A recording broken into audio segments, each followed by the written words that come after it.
So what does all that mean for you? I know that's a real brief overview, there's a whole lot involved in purchasing, but that's just an idea of where we're coming from. The idea is make sure that the taxpayer is getting the most for their money. So what if you want to do more business with schools? What can you do? Well, first, just talk to schools or talk to the local government. If you've got a service that you think would be beneficial, or you've got a product that you think you could sell to us, just let us know. Sometimes it's just that the school or the government may not know you even exist, especially if you're not located in the same town or in the same school district. They may not be aware of something on the other side of the county, or north if they're south, or south if they're north. May just not know you're out there. And they'd be happy to get prices from you. They'd be happy to do business with you. They just aren't aware of it. So give a call. We get cold calls all the time. We get mail all the time. We get emails all the time looking for business. Don't be afraid to do the same yourself. Now, is it the way you're going to be most successful? I don't know. It depends on what you've got to offer and who you're calling. In terms of bids, you could also watch the local newspapers. I'm sure you've seen the legal notices when local governments or school districts are putting something out to bid. They put those legal notices in the paper and advertise, solicit for bids. Excuse me, Rob. If I contact you, do you put my company on a bid list of some sort, or do I have to keep calling you, or? Yeah, that's going to vary by place. So to be honest, if you called me, it would depend what service you're offering. Okay. If so, for example, the things that we put out for requests for proposals, the professional services, I get those a lot, and those I do put in those files for the next time we issue a request for auditing service proposals. It'll go after that. It depends what you're calling for. If you're calling because you sell drinking fountains, I'm probably just going to forward your information to our director of facilities, because he's the one who worries about which drinking fountain we're going to buy. So it depends, Okay. and so you have to try to find the right person to make sure you get on that list. But there's a way that might involve more work, but is going to be much more chance of success in doing business with governments and with school districts, and that's to get awarded bids on bigger systems. And I've got two examples there. One is the New York State Office of General Services, New York State purchasing contracts, and the other is the Western New York bid system. And I included that one because it includes our BOCES.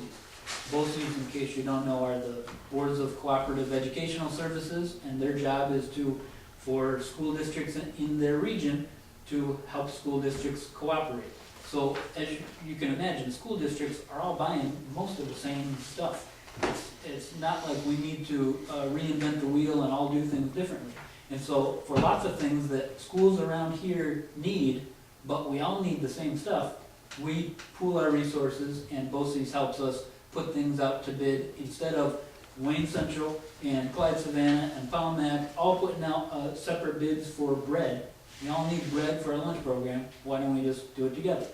And BOCES helps us with that. And they're a member of this Western New York bid system. And if the Western New York bid system, since they've gotten online, they've made it even easier for vendors. If you are interested in just seeing what bid solicitations are out there and then maybe participating, you can register as a vendor for free and look through all the bid solicitations. And I gave a list there of the ones that are out there right now that have deadlines in April. So someone who prints brochures or provides temporary staffing services or can make machine shop equipment or sell nurses' uniforms, there's stuff out there right now. You can register for free and view them. And then they have a paid subscription service. I don't know what it costs, sorry. But they have a paid subscription service where you can say, these are the areas I'm interested in. I don't feel like checking back on the website. Just send me a notice every time anything comes up in my category, whatever your category is. You can select what solicitations you'd like to get automatic notification of. And then New York State Office of General Services, their purchasing contracts, I've given the website there, and I've got a screenshot of that website attached. They've got lots of documents to provide guidance to small businesses and big businesses that want to do business with the state and, by extension, with the school district, because we often buy off these contracts. How we buy, by far, most of our stuff comes off of New York State contracts.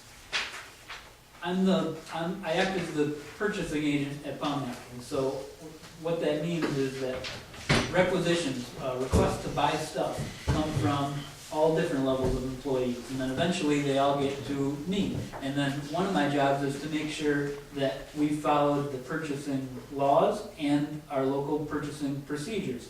And so what that means is I want to know, are we getting the best possible price for the taxpayer? And if it's in a category where we needed to award to the lowest responsible bidder, have we done that? Now, for us to go out to bid every time something came up, every time someone needed to buy something, would be a lot of work and a lot of hassle and wouldn't be very timely. But New York State contracts and BOCES contracts ensure that the work's been done. That stuff has been put out to bid already. Someone else has already done the work, either BOCES or New York State.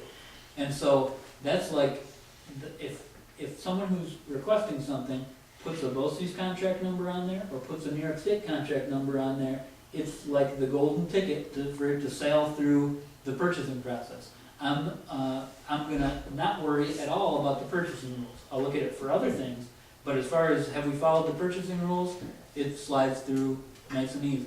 And the companies that do business on these, especially with New York State, often they know a lot of them. That's their corner of the market. They're willing to go through the hassle and the paperwork and the red tape of dealing with the state because they know that it's going to automatically generate a lot of business.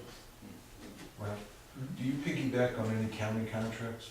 Sometimes, yes. Mhm. So there's another way. If you can get on a county contract, Yeah. not only are you going to do business with that county, you're going to get a lot of extra business from people just piggybacking. And that Western New York bid system, Ontario County and Erie County are both members of that already. So whenever they're looking for business, they're going to put their solicitations on that website too. And now municipalities and schools have started using that website not just for bids, but even just requesting quotes, just because it's become simple. They just say, I'd like 3 quotes for this. And then they get responses from the registered vendors. And usually, if you get something from the state bid, it is gonna be cheaper. I mean, Well- you know, I think of cars, for example, Oh, yeah, because cars when are- I was mayor, you know, that was the best way to get them. Yeah, cars are definitely cheap on New York State contract, but it means that for that one dealership that was willing to go through all the work to get on there and get that low price, they've guaranteed themselves a whole lot of business. Yeah. And even if a product is on state contract, there are ways that we can buy elsewhere if we find things cheaper. A lot of times we are able to find things cheaper. A lot of times it's not the very lowest price that's on the New York State contract. And there are lots of reasons for that. You know, the company's got to make a profit, and they also want to guarantee themselves some room for the length of the contract. If it's a 1 or 2 year contract, they want to make sure, you know, my costs go up. I don't want to be taking a bath a year from now. And so sometimes we can find prices cheaper elsewhere. Our obligation as a school district in those cases is that we go, if I find it cheaper from somebody local, my obligation is to at least go back to the New York State contract vendor and say, hey, I found something cheaper elsewhere, but I know that you're the lowest responsible bidder. I'm going to give you the chance to match it or to beat it. I just had that today. Barnes & Noble has a New York State contract for books, but sometimes we find stuff cheaper on Amazon. And so just today, secretary told me that she called the lady at Barnes & Noble that we deal with, said, we found these cheaper on Amazon, can you beat it? And Barnes & Noble always just says no, they never negotiate, they stick to the contract price, but we always ask them because they're a little bit. So we asked Barnes & Noble, they said no, we can't beat it, so we go to the lowest price, buy the books from Amazon. Well, very often the county contracts too are better values than the state contracts. Yes. My company is manufacturing printer cartridges, and last year we're sole provider Rochester City School District. We saved them $68,000 over the New York State contract. Yep, Rochester City Schools is another one that's one of the, Can I buy one? Yeah, no, we're providers in many municipalities, and this is on a Wyoming County contract that the school districts and the municipalities piggyback off of. there are, Rochester City Schools is one of the schools on that Western New York bid system. And there are, a lot of the things that our BOCES bids out for us locally are things that are also available on New York State contract, but we think we can do even better. And so we put them out to bid here. Bread might be one of the examples. Paper is another one. There's a New York State contract for paper supplies, but we still put it out to bid locally because we think we can do a little bit better. I would think that, by doing more local, that there's gonna be savings in other areas like shipping, Sure. and, when it comes to services or contract services, then, you don't have to worry about putting people up in a hotel Yep. or bed and breakfast. You don't wanna be So, those are things you could do if you want to look into doing more business with school districts or with local governments. But at the same time, like I said at the beginning, that doesn't mean there aren't things that we could do to encourage a little more of that. Because I know the reality of the way things are is that when somebody needs 3 quotes, when I tell them, you gotta send me 3 quotes before I know we can buy this, they're generally gonna go with the same 3 they always ask, because it's simple and it's human nature and it's easy, and because they may not know that, hey, over in Marion, there's some new business that does the same thing. So if there are ways that we can work through this council to try to encourage more of that, and maybe just increase awareness in towns and villages and school districts about what the companies of Wayne County have to offer, I think that could I do. think part of the problem, and I know being a business owner myself, a lot of people, they're price shopping, and I understand that. But also, the general public needs to understand, and as, maybe schools and municipalities need to understand that sometimes it isn't cheaper for the local business because they're being charged more. We're being charged more for our oil because it takes, just because of our area that we live in. We're being charged more for our groceries, more for our gas, more for, the same for our electric. We don't get a break on that or, anything else. So all of these other costs come into play just to survive. So it's a kind of like catch-22. But again, I understand, if you can get your name on the list, Sure. that's half the battle, I'm sure. It doesn't sound like it's that much of a catch though, because of the requirement to find the lowest bidder doesn't really apply under a certain amount. Under a certain amount, right. So, or is it Under a just certain amount professional? of money, it's, under that $20,000, $35,000 limit, it's not, we don't have to go through the formal bid process, still gotta get competitive quotes. Now, for real small purchases, $50 or $100 or a couple $100 is a way to get your foot in the door. No, we don't have to get competitive quotes for all of those things. For example, I had some, New York State provided us with some maps of the school district, some big maps, and I needed to get them like laminated to a hard board, something that we could hang up in offices and would stay for a while. I could just go to the Village Frame Shop right in Macedon.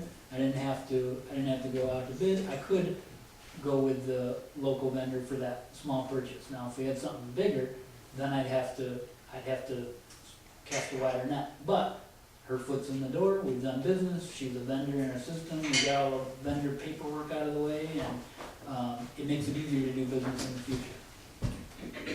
That was my next question, actually. And then you can go with quality as well as anything else, Yep. because you learn that somebody does a better job than somebody else. Yeah, and I'm glad you brought that up, because when I say lowest responsible bid, it does not mean that we have to sacrifice what we're looking for. So we don't have to sacrifice quality. So when we put something out to bid, or when the state does it for us, or when BOCES does it for us, those bid specifications can say, here's exactly what we want. And if it's substandard, we're not going to accept it. We need this, or we need it to last this long, or we need it to be made out of these materials.